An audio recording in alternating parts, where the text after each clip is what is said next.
오프닝 마이너스 미스터리한 할머니의 등장 0-3분. 여러분, 지금부터 들려드릴 이야기는 정말 눈물 없이는 볼 수 없는 감동적인 실화입니다. 매일 아침 정육점에서 엄청난 양의 고기를 사가는 할머니가 있었습니다. 양지 15kg, 앞다리살 20kg, 사태 12kg, 닭다리 100개, 돼지 목살 18kg, 소갈비 10kg, 돼지 껍데기 8kg, 닭 가슴살 15kg, 우족 20개, 돼지 등뼈 25kg, 속꼬리 5kg. 한 번에 구매하는 고기만 12만 150만 원어치. 정육점 사장은 매번 깜짝 놀랐어요. 할머님, 이렇게 많은 고기를 도대체 어디에 쓰시는 거예요? 웬만한 식당보다 더 많이 사가시는데. 하지만 할머니는 두꺼운 현금 다발을 꺼내며 말없이 계산하고 장부 한쪽에 이름만 적고 트럭에 실어 사라졌습니다. 동네 사람들은 수군거렸죠. 저 할머니, 도대체 그 어마어마한 고기를 어디다 쓰는 거야? 한 달이면 2천만 원은 좋게 넘겠는데. 혹시 조폭들과 거래하는 건 아닐까? 아니면 대형 음식점이라도 운영하는 건가? 그런데 왜 할머니가 직접 사러 오지? 하지만 할머니에게는 아무도 모르는 아름다운 비밀이 숨겨져 있었습니다. 과연 할머니의 진짜 정체는 무엇이었을까요? 그리고 의심의 눈길로 바라보던 가족들은 어떤 진실을 마주하게 될까요? 지금부터 여러분의 마음을 따뜻하게 녹여줄 진짜 감동 스토리가 시작됩니다. 일장 며느리를 향한 차가운 시선. 매일 반복되는 미스터리. 새벽 6시 동네 정육점이 문을 열면 어김없이 나타나는 할머니. 김순옥 73세. 구부정한 허리에도 불구하고 매일 빠짐없이 나타났어요. 오늘은 뭘 드릴까요, 할머님? 사장의 인사에 할머니는 메모지를 꺼내며 똑같이 주문했어요. 양지 15kg, 앞다리살 20kg, 사태 12kg, 닭다리 100개, 돼지 목살 18kg, 소갈비 10kg, 돼지 껍데기 8kg, 닭 가슴살 15kg, 우족 20개, 돼지 등뼈 25kg, 속꼬리 5kg, 양대창 3kg. 주문이 끝날 때까지 거의 10분이 걸렸어요. 엄청난 현금 거래. 계산할 때가 더 충격적이었어요. 할머니는 낡은 가방에서 두꺼운 현금 다발을 꺼냈어요. 5만 원권 지폐가 수십 장씩. 총 148만 원입니다. 네, 여기 있어요. 아무렇지도 않게 현금을 건네는 할머니. 사장은 매번 놀랐지만 할머니는 표정 변화 없이 장부에 이름만 적고 갔어요. 김순옥. 그리고 트럭 한 대가 와서 모든 고기를 실어갔죠. 동네의 수상한 소문들. 이런 일이 6개월 넘게 계속되자 동네에는 온갖 소문이 돌았어요. 저 할머니 뭔가 수상해. 한 달이면 3천만 원은 넘게 쓰는데 일반 가정에서 그렇게 고기를 살 리가 없잖아. 혹시 불법 도축장이라도 운영하는 건 아닐까? 아니면 조폭들한테 고기를 공급하는 거 아니야? 돈 세탁이나 횡령한 돈일지도 몰라. 점점 더 악의적인 추측들이 나오기 시작했어요. 며느리 서연의 등장. 그런 가운데 할머니의 막내 아들 민수 45세가 결혼을 했어요. 신부는 서연 38세 초등학교 교사였죠. 서연은 시어머니를 진심으로 좋아했어요. 어머님, 앞으로 잘 부탁드려요. 딸처럼 모시겠습니다. 하지만 결혼 후 시댁 근처로 이사 오면서 문제가 시작됐어요. 시댁 식구들의 의심. 시댁 식구들은 동네 소문을 듣고 불안해하기 시작했어요. 큰며느리 영희 시어머니가 매일 그렇게 많은 고기를 사신다던데. 둘째 아들 민호 엄마, 도대체 그 돈은 어디서 나는 거예요? 큰아들 민철 혹시 아버지 유산을 함부로 쓰시는 건 아니죠? 할머니는 대답 대신 그냥 웃기만 했어요. 걱정할 거 없어. 내가 알아서 할 테니까. 서연을 향한 압박. 특히 새로 들어온 막내 며느리 서연에게 화살이 돌아갔어요. 영희 서연 씨, 시어머니한테 뭔가 말씀드려야 하는 거 아니에요. 저렇게 돈을 펑펑 쓰시면 나중에 우리가 다 떠안게 돼요. 민호 맞아, 서연아.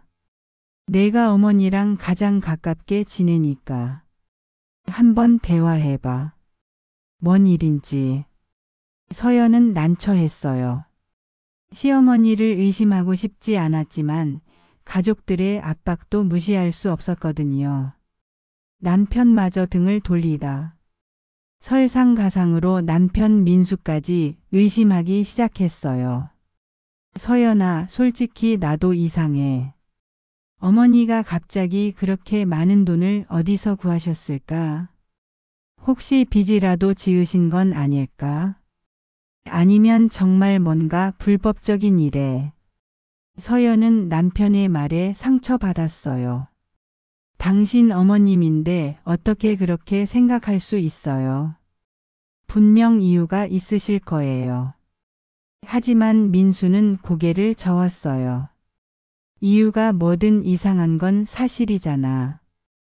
이장 비밀을 찾아서 우연히 발견한 장부. 어느 날 서연은 시어머니 집 냉장고를 정리해드리게 됐어요. 시어머니가 허리를 다쳐서 병원에 입원한 사이였죠. 냉장고 정리를 하다가 서랍에서 낡은 공책을 발견했어요. 이게 뭐지? 펼쳐보니 정육점에서 산 고기들이 빼곡히 적혀 있었어요. 양지 15kg 마이너스 15만 원. 앞다리살 20kg 마이너스 24만 원. 사태 12kg 마이너스 18만 원. 하지만 뭔가 이상했어요. 숨겨진 식단표. 고기 종류 옆에 작은 글씨로 뭔가가 더 적혀 있었거든요. 월 소고기국밥 80인분. 화 삼겹살구이 된장찌개 65인분. 수 닭곰탕 밑반찬 75인분. 목 돼지불고기 김치찌개 70인분. 금 곱창 전골 누룽지 85인분. 토 갈비찜 잡채 90인분. 일 삼계탕 각종 나물 95인분. 이게 단순한 고기 주문 장부가 아니라 식단 계획표였던 거예요. 더 자세한 기록들. 뒤쪽 페이지를 넘겨보니 더 자세한 기록들이 나왔어요. 김치 30kg 마이너스 할머니들 입맛 고려해서 덜 맵게. 쌀 50kg 마이너스 밥 지를 때 물 조금 많이. 된장 5kg 마이너스 국산 콩으로만. 고추장 3kg 마이너스 아이들 있으니 순한 걸로. 멸치 2kg 마이너스 국물 우릴 때 비린내 안 나게. 그리고 제일 마지막 페이지에는 이런 메모가. 오늘 할머니 한 분이 그동안 이런 밥상 받아본 적이 없다며 우셨다. 마음이 찡했다. 아이들이 할머니 밥이 세상에서 제일 맛있어요 라고 했다. 힘이 난다. 오늘 80세 할아버지가 이런 대접 받을 자격이 있냐며 눈물 흘리셨다. 내가 더 눈물이 났다. 충격적인 깨달음. 서연은 그제서야 깨달았어요. 시어머니가 매일 사가는 어마어마한 양의 고기는 누군가를 먹이기 위한 것이었다는 걸. 그것도 8,090명이나 되는 사람들을. 어머님이 이런 일을 하고 계셨구나. 하지만 도대체 누굴 위해서였을까요? 어디서 그 많은 사람들에게 밥을 해주고 계신 걸까요? 몰래 따라가기. 다음 날 아침 시어머니가 퇴원하신 후 서연은 몰래 할머니를 따라가 보기로 했어요. 새벽 5시 30분 할머니는 어김없이 정육점으로 향했어요. 평소처럼 엄청난 양의 고기를 주문하고 트럭에 실었죠. 그런데 트럭이 향한 곳은 낡은 공장 건물. 도시 외곽의 낡은 공장 건물이었어요. 여기가 뭔 곳이지? 겉보기엔 버려진 건물 같았는데 트럭이 뒷문으로 들어가는 걸 보고 서연도 몰래 따라갔어요. 문을 열자 펼쳐진 광경. 뒷문을 살짝 열고 안을 들여다본 서연.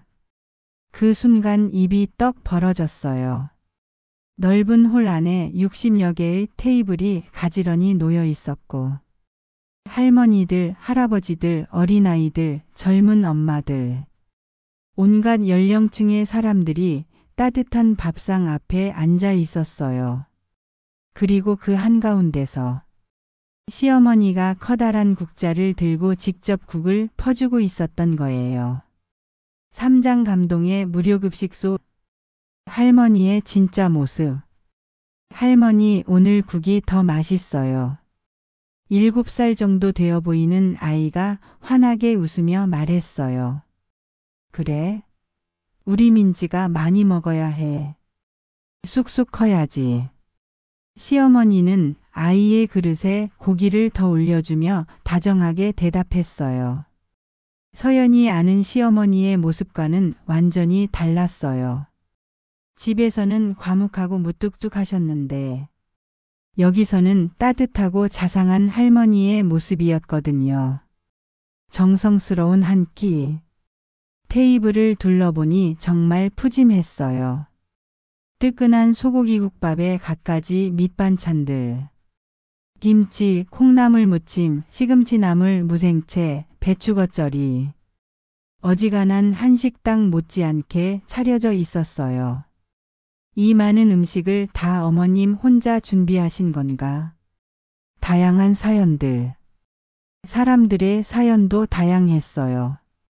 80세 할아버지 혼자 사니까 끼니 때우기가 힘들었는데 여기 와서 이런 대접 받으니 눈물이 나네요. 30대 엄마 아이 아빠가 사업 실패하고 집까지 잃어서 정말 막막했는데 할머님 덕분에 아이가 굶지 않고 있어요. 70대 할머니 요양원 갈 돈도 없고 자식들한테 집만 되는 것 같아서 여기서 따뜻한 밥 한 끼 먹으면 하루가 든든해요. 중학생 엄마가 새벽까지 일하셔서 아침밥 못 먹고 올 때가 많은데 여기 와서 든든하게 먹고 학교 가요. 눈물이 나는 광경들. 할머니는 한 사람 한 사람에게 신경을 써주셨어요. 할아버지, 오늘 약은 드셨어요? 밥 먹고 드셔야 속이 안 쓰려요. 민지 엄마, 요즘 일자리는 구하셨어요? 힘들면 언제든 말해요. 수영아, 시험 잘 봤어? 공부하느라 힘들지? 고기 많이 먹어야 머리가 좋아져. 모든 사람을 가족처럼 챙기시는 모습에 서연의 눈시울이 붉어졌어요. 급식소의 운영 현황. 몰래 둘러보니 정말 체계적으로 운영되고 있었어요. 주방 공간 대형 가스레인지 6개, 업소용 냉장고 4대. 식당 공간 60개, 테이블 250개 의자. 배식 공간 스테인리스 배식대, 보온 용기들. 휴게 공간 소파, TV, 어린이 놀이 공간까지. 이 모든 걸 어머님 혼자서. 자원봉사자들의 도움. 그런데 자세히 보니 할머니 혼자가 아니었어요. 순옥 언니, 오늘도 수고하세요. 아니에요, 박 선생님. 제가 더 고마워요. 중년 여성 몇 분이 함께 도와주고 계셨어요. 나중에 알고 보니 퇴직한 교사들, 간호사들, 주부들이 자원봉사로 도와주고 계신 거였어요. 하지만 모든 비용은 할머니가 혼자 부담하고 계셨어요. 엄청난 운영비. 한 달 운영비를 계산해 보니 정말 어마어마했어요. 고기값 월 3천만 원. 쌀, 야채, 조미료 월 800만 원. 가스, 전기, 수도 월 200만 원. 기타 운영비 월 300만 원. 총 월 4,300만 원. 1년이면 5억 원이 넘는 돈이었어요. 어머님이 어디서 이런 돈을. 깊어지는 감동. 서연은 더 이상 보고 있을 수가 없었어요. 눈물이 계속 나왔거든요. 그동안 가족들이 시어머니를 의심하고 있을 때 시어머니는 혼자서 100명이 넘는 사람들의 끼니를 책임지고 계셨던 거예요. 내가 얼마나 부끄러운 며느리였을까. 사장가족회의와 폭발하는 갈등, 긴급가족회의 소집. 그날 저녁 큰아들 민철이 가족들을 모두 불렀어요. 다들 모여야겠어. 어머니 일 때문에 심각하게 얘기해야 해. 시댁 거실에 모인 식구들. 큰아들 민철과 큰며느리 영희. 둘째 아들 민호와 둘째 며느리 진수. 막내 아들 민수와 막내 며느리 서연. 할머니는 피곤하다며 일찍 방으로 들어가셨어요. 폭발하는 의심과 불만. 민철이 먼저 입을 열었어요. 솔직히 말해서 이상하잖아. 한 달에 4천만 원씩 고기를 사간다고? 1년이면 5억 원이야, 5억 원. 영희도 거들었어요. 맞아요. 아버지 돌아가시고 나서 갑자기 이러시니까 더 수상한 거예요. 혹시 치매라도 오신 건 아닐까요? 진숙도 한마디 했어요. 아니면 누가 속이는 건 아닐까요? 사기꾼들이 노인분들 속여서. 서연을 향한 집중 공격. 그때 모든 시선이 서연에게 집중됐어요. 민호가 말했어요. 서연아, 내가 어머니랑 제일 가까이 지내잖아. 뭔가 눈치챈 거 없어? 민철도 압박했어요. 그래, 막내 며느리로서 책임감을 가져야지. 어머니가 뭔 일 하시는지 알아봐. 서연은 할머니가 하시는 일을 알고 있었지만 말할 수가 없었어요. 할머니가 직접 말씀하시기 전까지는 비밀을 지켜야 할 것 같았거든요. 저도 잘 모르겠어요. 더욱 거세지는 압박. 영희가 목소리를 높였어요. 모르긴 뭘 몰라. 매일 시어머니 뵀는데. 아니면 너도 한통 속인 거야? 진숙도 가세했어요. 맞아, 뭔가 숨기는 것 같아. 혹시 서연 씨도 그 돈 쓰고 있는 건 아니야? 서연은 억울했어요. 그런 게 아니에요. 어머님이 하시는 일은 정말 좋은 일이에요. 제발 조금만 더 믿고 기다려주세요. 남편마저 등을 돌리다. 그때 남편 민수가 차갑게 말했어요. 서연아, 그만해. 지금 상황이 뭔지 몰라. 어머니가 이상한 일에 휘말리실 수도 있는데 가족으로서 막아야 하는 거 아니야? 서연은 남편의 말에 더욱 상처받았어요. 당신도 어머님을 믿지 못하는 거야. 그럼 나보고 어떻게 하라는 거야? 최후 통첩. 민철이 최후 통첩을 던졌어요. 좋아. 그럼 우리가 직접 알아볼게. 내일 어머니 뒤따라가서 뭐 하시는지 확인하자. 그리고 만약 정말 이상한 일이면 어머니를 말려야 해. 강제로라도. 서연은 식은땀이 났어요. 안 돼요. 그러면 안 돼요. 하지만 이미 가족들의 마음은 굳어져 있었어요. 잠 못 드는 밤. 그날 밤 서연은 잠을 이룰 수 없었어요. 어머님한테 미리 말씀드려야 하나? 아니면 가족들한테 진실을 말해야 하나?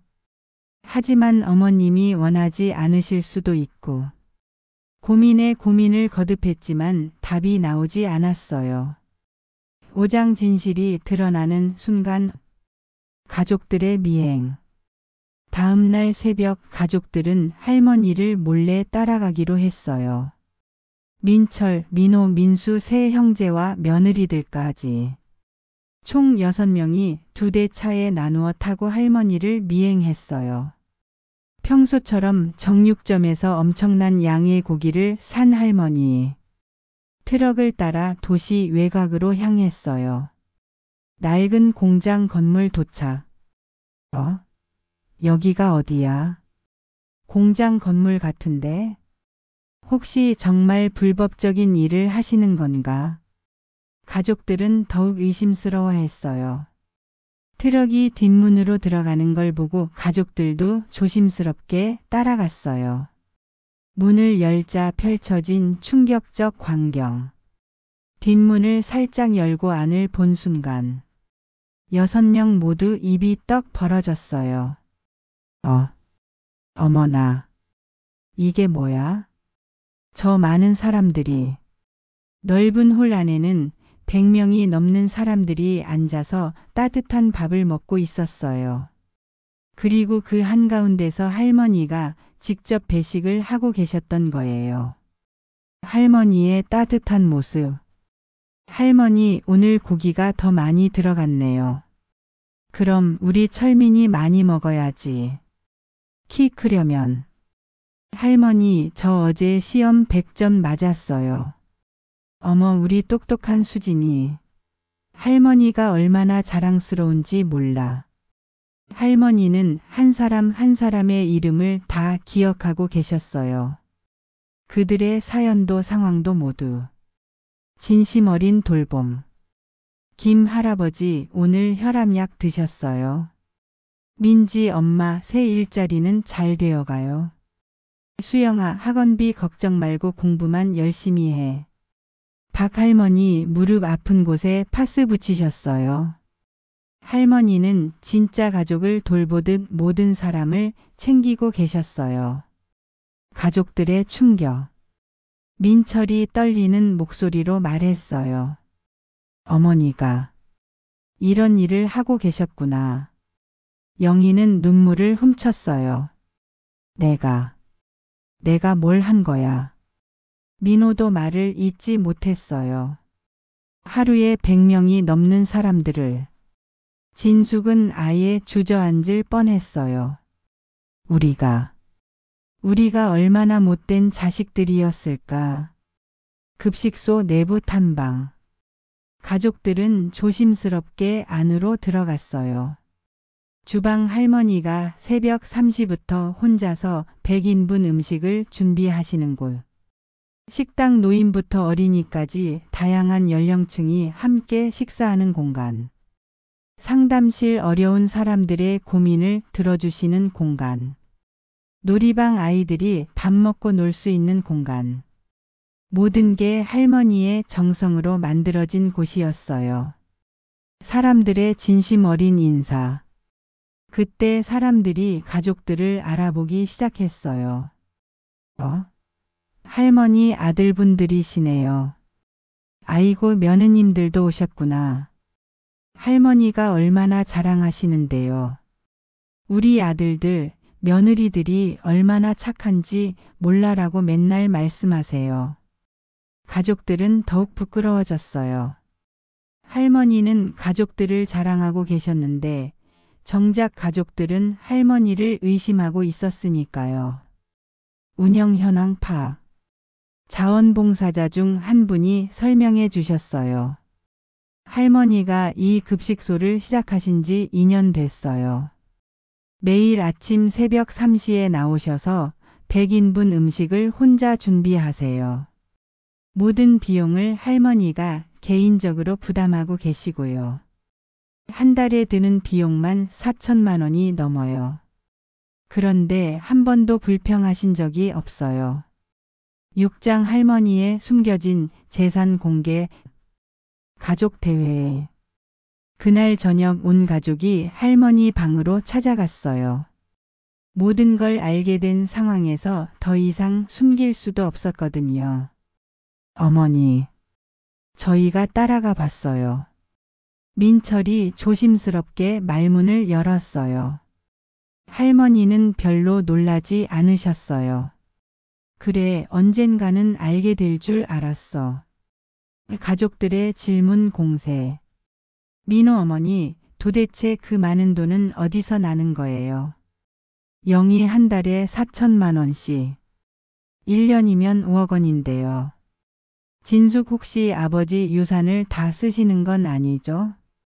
민수 어머니 건강도 걱정되고 가게 상황도 걱정돼요. 할머니는 잠시 침묵하시더니 서랍으로 향하셨어요. 오래된 서류들. 할머니가 꺼내신 것은 누런 서류 뭉치였어요. 이것들 좀 봐라. 첫 번째 서류 토지 소유권 증서. 강남 논현동 땅 500평 마이너스 김순호. 가족들이 눈을 의심했어요. 어머니, 강남에 땅이 있으세요? 상상을 초월하는 재산. 두 번째 서류 건물 소유권 증서. 서초동 상가 건물 마이너스 김순호. 잠실 오피스텔 10세대 마이너스 김순호. 목동 아파트 5세대 마이너스 김순호. 세 번째 서류 주식 보유 현황. 삼성전자 주식 10만 주. LG화학 주식 5만 주. SK하이닉스 주식 8만 주. 네 번째 서류 은행 잔고 증명서. 은행 정기예금 20억 원. 은행 적금 15억 원. 증권 계좌 잔고 25억 원. 총 재산 규모 공개. 할머니가 차분히 설명하기 시작했어요. 너희 아버지가 젊을 때 사업 수완이 좋았어. 1970년대부터 조금씩 땅을 사모았지. 그때는 강남이 논밭이었는데 나중에 개발될 거다라고 하더라고. 주식도 좋은 회사들 주식을 조금씩 사서 40년간 모았어. 계산해 보니까 총 재산이 200억 원 정도 되더라. 완전히 뒤바뀐 상황. 가족들은 완전히 멘붕 상태였어요. 200억 원? 그동안 할머니가 돈이 부족하실 거라고 걱정했는데 사실은 200억 원의 거부였다는 거였어요. 민철이 떨리는 목소리로 물었어요. 그럼 왜 이제까지 말씀 안 하셨어요? 할머니의 철학. 할머니가 잔잔하게 대답하셨어요. 돈이 있다고 해서 우쭐해지고 싶지 않았어. 너희들도 돈 때문에 변할까봐 걱정됐고. 그보다는 이 돈으로 정말 의미 있는 일을 하고 싶었어. 배고픈 사람들한테 밥 한 끼가 나한테는 제일 큰 보람이야. 급식소를 시작한 이유. 2년 전에 TV에서 봤어. 독거노인분이 라면으로만 연명하다가 돌아가신 뉴스를. 그때 마음이 너무 아팠어. 우리나라에 이렇게 배고픈 사람이 많은데 나는 돈만 쌓아두고 있다니. 그래서 급식소를 시작했어. 처음에는 20명 정도였는데 입소문이 나서 지금은 하루 100명이 넘게 와. 할머니의 진짜 행복.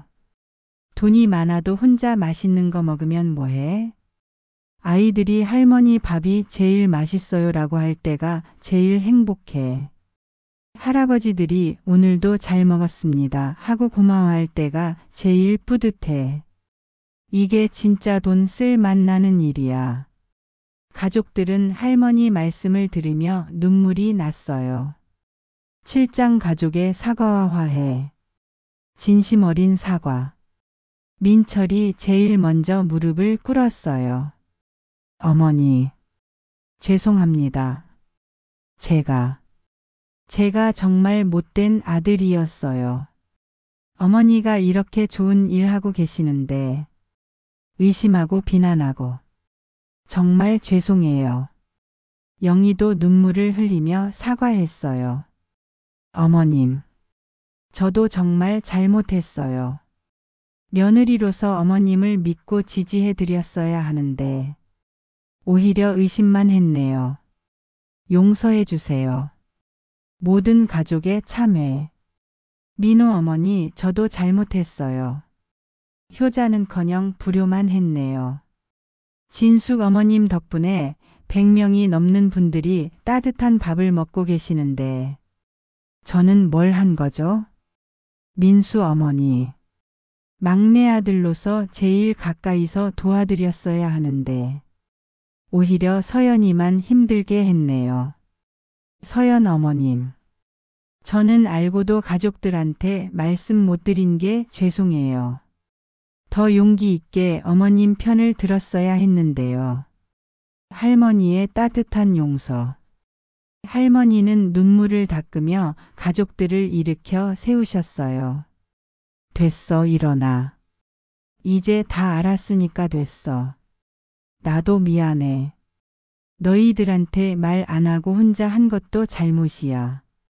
가족끼리 비밀이 있으면 안 되는 건데. 앞으로는 함께 하자. 함께 하기로 한 약속. 민철이 제안했어요. 어머니, 이제부터 저희도 도와드릴게요. 급식소 운영비도 저희가 나누어서 부담하고요. 봉사활동도 함께 하겠어요. 영희도 맞장 붙였어요. 저 요리 좀 할 줄 알아요. 어머님 도와드릴게요. 진숙, 저는 영양사 자격증이 있어요. 메뉴 구성 도와드릴게요. 민수, 저도 주말마다 나가서 설거지라도 하겠어요. 서연, 저는 아이들 교육 프로그램 만들어 드릴게요. 새로운 다짐들. 할머니는 환하게 웃으셨어요. 그래, 가족이 함께하니까 더 힘이 날 것 같네. 하지만 무리하지는 말자. 각자 형편에 맞게. 가장 중요한 건 진심이니까. 가족들은 모두 고개를 끄덕였어요. 그동안 할머니 혼자 짊어지셨던 무거운 짐을 이제는 온 가족이 나누어 지기로 한 거예요. 팔짱 사이다 같은 결말과 감동의 피날레. 급식소의 새로운 모습. 한 달 후 급식소는 완전히 달라져 있었어요. 새벽 3시 할머니 혼자 온 가족이 함께 음식 준비. 오전 7시 배식 가족 모두가 역할 분담해서 진행. 오후 상담 및 프로그램 각자 전문 분야를 살려도움. 민철은 재정 관리를, 영희는 주방 보조를, 민호는 시설 관리를, 진숙은 영양 상담을, 민수는 행정 업무를, 서연은 교육 프로그램을 담당했어요.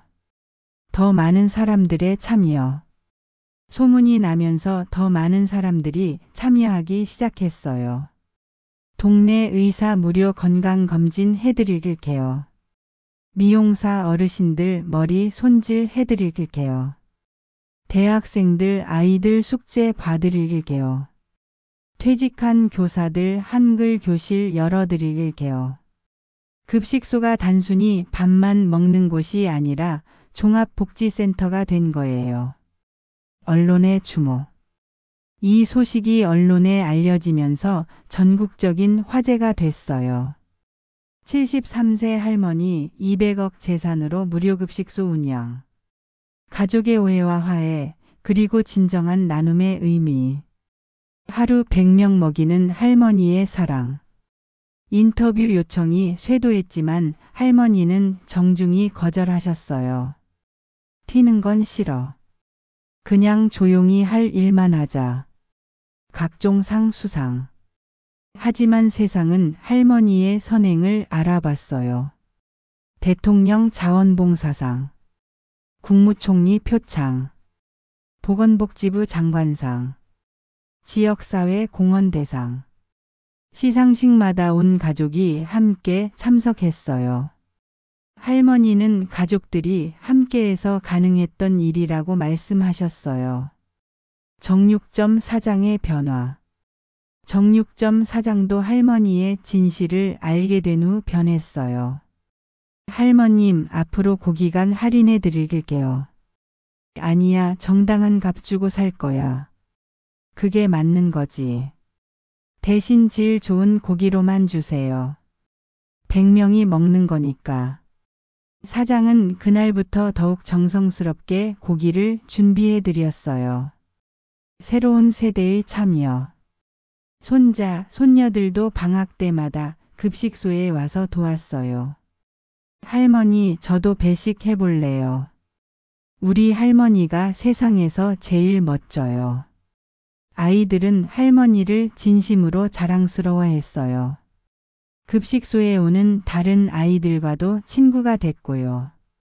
진정한 유산. 어느 날 할머니가 가족들에게 말씀하셨어요. 내가 너희들한테 남겨줄 가장 큰 유산은 돈이 아니야. 함께 나누는 마음이야. 돈은 쓰면 없어지지만 나누는 마음은 계속 커지거든. 너희들이 이 마음을 다음 세대에도 전해주면 좋겠어. 할머니의 소원. 내 소원은 딱 하나야. 이 세상에 배고픈 사람이 없어지는 거야. 우리 가족이 시작은 작지만 다른 사람들도 따라하면 언젠가는 정말 그런 세상이 올 수도 있지 않을까? 1년 후의 모습. 1년 후 급식소는 하루 200명이 이용하는 큰 시설이 됐어요. 아침 독거노인 노숙인을 위한 조식. 점심 저소득층 가정, 한부모 가정을 위한 중식. 저녁 야간 근무자 학생들을 위한 석식. 24시간 운영되는 사랑의 식당이 된 거예요. 할머니의 레시피부. 할머니가 쓴 사랑을 요리하는 레시피라는 책도 출간됐어요. 요리법과 함께 각 요리에 담긴 사람들의 사연과 할머니의 마음이 적혀 있었어요. 양지탕 할아버지들 이가 없어서 부드럽게 끓여드린 국물. 닭다리 조림 아이들이 좋아해서 달콤하게 만든 반찬. 돼지불고기 젊은 아빠들 입맛에 맞게 매콤하게 볶은 요리. 모든 수익은 급식소 운영비로 사용됐어요. 에필로그 진짜 사이다 엔딩. 3년 후 신문기사. 김순옥 할머니 급식소 전국 신개소로 확장. 200억 재산 기부로 시작된 나눔의 바이러스. 가족의 오해에서 시작된 아름다운 이야기. 할머니의 이야기는 전국으로 퍼져나갔어요. 비슷한 급식소들이 여러 지역에서 생겨나기 시작했거든요. 동네 사람들의 변화. 그동안 할머니를 의심하던 동네 사람들도 완전히 바뀌었어요. 아이고 우리가 얼마나 부끄러웠는지. 조폭이랑 거래한다고 했던 게 부끄러워 죽겠네. 앞으로는 함부로 판단하지 말자. 이제 동네에서는 할머니를 우리 동네 자랑이라고 부르게 됐어요. 정육점의 명소화. 할머니가 다니시던 정육점도 유명해졌어요. 할머니가 고기 사던 그 정육점이라고 해서 관광객들까지 찾아올 정도였어요. 사장은 가게 한쪽에 사랑의 정육점이라는 팻말을 걸어놨어요. 가족들의 성장. 가족들도 모두 달라졌어요. 민철 회사에서 사회공헌 담당 임원이 되어 더 많은 나눔 활동 주도. 영희 동네 부녀회장이 되어 지역 봉사활동 활성화. 민호건설회사 운영하면서 저소득층 주택 개선 사업 진행. 진숙 영양사로 복직해서 학교 급식질 향상에 기여. 민수 변호사로 무료 법률 상담 봉사 시작. 서연 교사로서 소외계층 아이들 교육 지원 확대. 전국적 확산. 할머니의 이야기는 책, 드라마, 다큐멘터리로 제작됐어요. 정육점 할머니의 사랑 레시피 책. 매일 고기 10kg를 사는 할머니 드라마. 200억 원의 사랑 다큐멘터리. 모든 수익금은 전국 무료급식소 지원에 사용됐어요. 할머니의 마지막 소원. 76세가 된 할머니는 건강이 예전 같지 않았지만 여전히 급식소를 지키셨어요. 내가 죽으면 이 급식소가 사라질까 봐 걱정이야. 하지만 가족들이 대답했어요. 어머니 걱정 마세요. 저희가 계속 이어갈게요. 그리고 이제는 저희만이 아니에요. 전국의 수백 명이 어머니 뜻을 이어가고 있어요. 국가적 인정. 할머니는 마침내 국민훈장을 받게 됐어요. 평생을 나눔으로 살아온 모범 국민이라는 이유로요. 시상식에서 할머니가 한 말. 이 상은 제 것이 아니라 함께 해준 가족들과 도움을 받은 모든 분들의 것입니다. 앞으로도 한 그릇 더 한 사람 더 챙기는 마음으로 살겠습니다. 마지막 장부기록. 할머니가 정육점에 마지막으로 적어놓은 장부. 오늘도 150명이 따뜻한 밥을 먹었습니다. 양지 20kg, 앞다리살 25kg. 모든 고기가 사랑으로 변했습니다. 사랑을 요리하는 레시피 재료는 정성, 양념은 진심, 불 조절은 인내, 마지막은 나눔. 오늘도 행복한 하루였습니다. 여러분 어떠셨나요? 정말 눈물 없이는 볼 수 없는 감동적인 이야기였죠. 처음엔 의심받던 할머니가 사실은 200억 원을 가진 숨은 천사였다는 반전. 그리고 가족들의 오해와 화해, 마지막엔 모두가 함께 나눔을 실천하는 아름다운 결말까지. 이 이야기가 우리에게 주는 교훈들. 첫째, 사람을 쉽게 판단하지 말자. 겉으로 보이는 모습이 전부가 아니에요. 둘째, 가족 간의 소통이 중요하다. 서로 믿고 대화하는 게 얼마나 소중한지 알 수 있어요. 셋째, 진정한 행복은 나눔에서 온다. 할머니처럼 함께 나누며 사는 삶이 가장 의미 있는 거죠.